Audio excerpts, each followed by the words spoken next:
کوئی بے ادبی نہیں، کوئی گستاخی نہیں، مگر اس کے باوجود نبی کے صحابی ہیں، چچا ہیں، عمر میں بڑے ہیں، لیکن دل میں کیسی عظمت سمائی ہوئی ہے حضور کی کہ پوچھنے والے نے پوچھا ہے کہ آپ بڑے ہیں یا آپ کے بھتیجے بڑے ہیں، تو آپ کو یہ بھی گوارا نہ ہوا کہ میں یہ کہہ دوں اپنی زبان سے کہ میں بڑا ہوں، اور ایسا ایمانی جواب دے گئے کہ قیامت تک کے لیے انسانوں کے لیے نصیحت ہے۔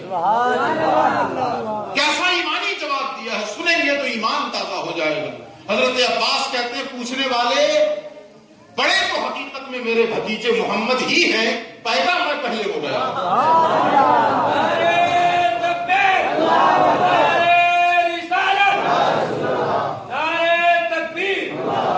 آپ اندازہ کریں کہ یہ تعظیم کی انتہا نہیں ہو گئی تو اور کیا ہو۔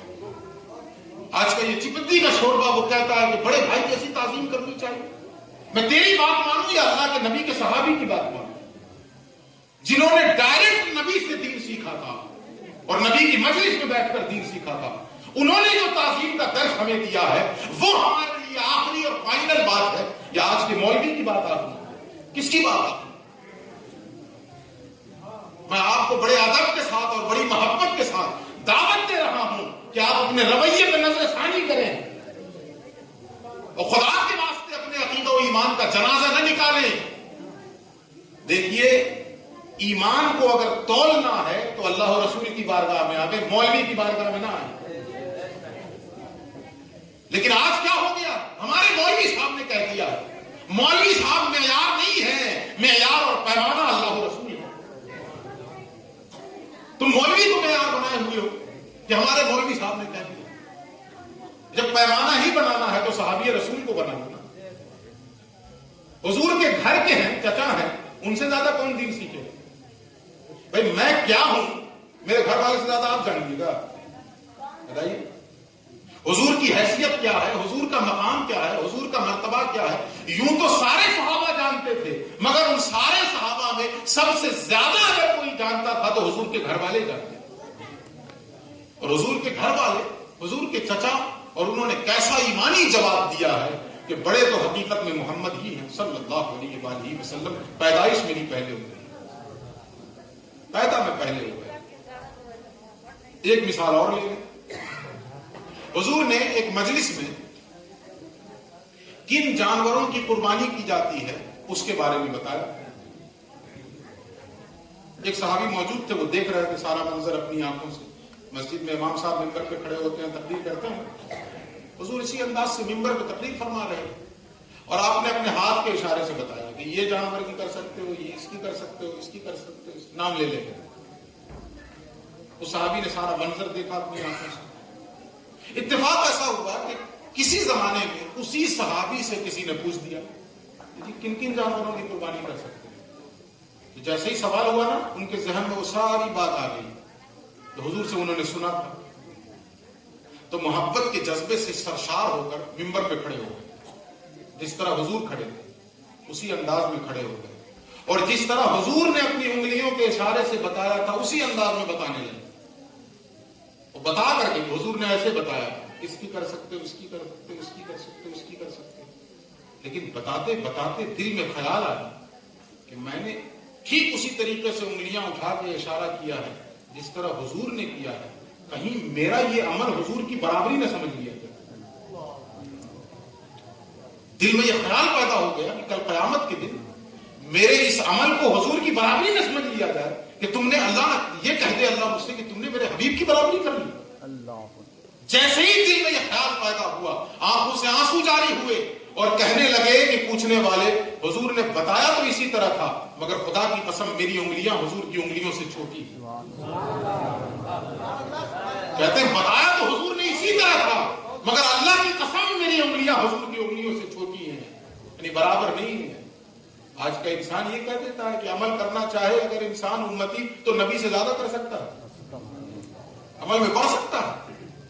صحابی یہ بتا رہے ہیں، دل میں یہ بات پیدا ہو گئی تو کانپ گئے، آنکھوں سے آنسو جاری ہو گئے، اور کہتے ہیں حضور نے کیا تو اسی طرح تھا، مگر اللہ کی قسم میری انگلیاں حضور کی انگلیوں کے برابر نہیں ہے، چھوٹی ہے میری۔ یہ چھوٹی بولنے کا مطلب لمبائی چوڑائی میں چھوٹی نہیں ہے، مقام و مرتبے میں چھوٹی، کہ میں کبھی سوچ بھی نہیں سکتا ہوں کہ میں حضور کی برابری۔ تو تو یہ دوسری چیز. پہلی چیز کیا تھی؟ اگر حضور سے تعلق قائم کرنا ہے تو ایمان. بولیے نا سب لوگ بولیے ایمان. اور دوسری چیز تعظیم. کیسی تعظیم؟ میں نے 2 مثالوں سے آپ کو بتایا. اس کے بعد آئیے تیسری چیز. اللہ فرماتا ہے وَنَصَرُوهُ، اس نبی کی مدد بھی کرو. ایمان لا چکے ہو، تعظیم بجا لائے ہو، ماشاءاللہ. اس میں تو ہم سنی مسلمان کہیں سے پیچھے نہیں ہٹتے. ایمان بھی ہے اور تعظیم تو کوئی ہم سے سیکھے کہ کیسے تعظیم کی جاتی ہے. لیکن ذرا تیسری بات پہ آئیے جو اللہ نے کہا وَنَصَرُوهُ، اس نبی کی مدد بھی کرو. ہم مدد کر رہے ہیں ان کے لیے. اچھا مدد کا کیا مطلب ہے؟ راشن پانی پہنچاؤ ان کے گھر میں یا ان کے گھر والوں کے گھر میں، یہ مطلب ہے. تو اگر جو حضور نے اسلام میں زکوٰۃ اور صدقات کا جو نظام قائم فرمایا ہے، قیامت تک کا کوئی انسان کبھی یہ سوچ بھی نہیں سکتا ہے. ہو سکتا ہے کسی کے ذہن میں یہ بات آ جاتی کہ حضور نے اپنے گھر والوں کا پیٹ پالنے کے لیے یہ نظام چالو کیا، اس لیے حضور نے اپنے گھر والوں پہ حرام کر دیا. سبحان اللہ، سبحان اللہ.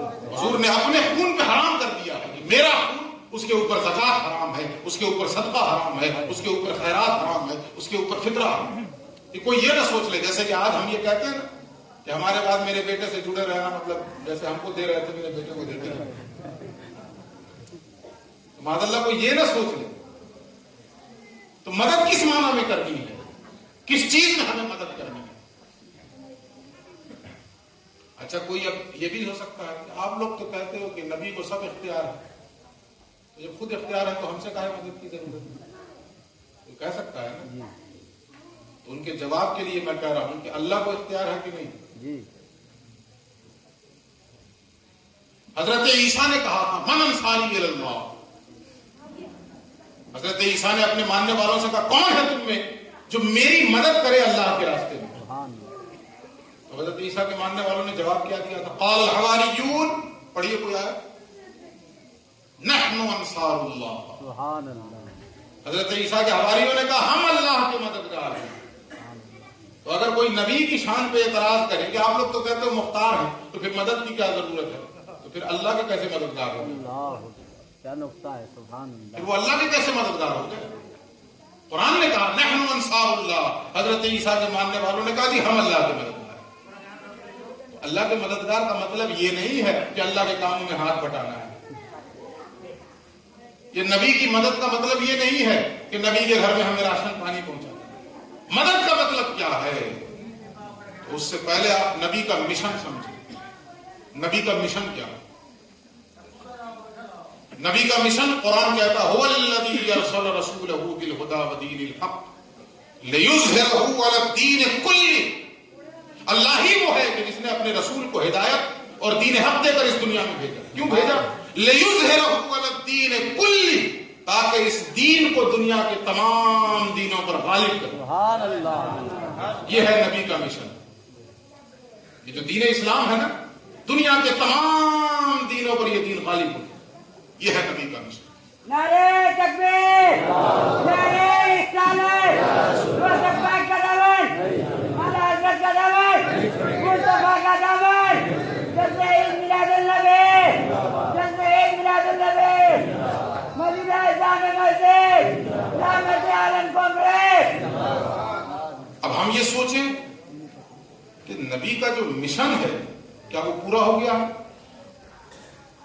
اسلام دنیا کے تمام دینوں پر غالب ہو گیا ہے؟ بتائیے. لیکن اس ایک حدیث سن لیں. اللہ کے نبی فرماتے ہیں میں اپنی نگاہ نبوت سے دیکھ رہا ہوں. توجہ سے سنیے گا. لوگ کہتے ہیں نبی کو ادھر کا علم نہیں ادھر کا علم. بے وقوف، تمہارے پاس کون سا پیمانہ ہے جو تم ناپ رہے ہو؟ تم میرا علم نہیں ناپ سکتے جاہل آدمی، تم نبی کا علم ناپنے چلے. کوئی میرا علم ناپ سکتا ہے کہ مجھے کتنا علم ہے؟ کوئی ناپ سکتا ہے؟ استاد نہیں ناپ سکتا ہے کہ کتنا علم.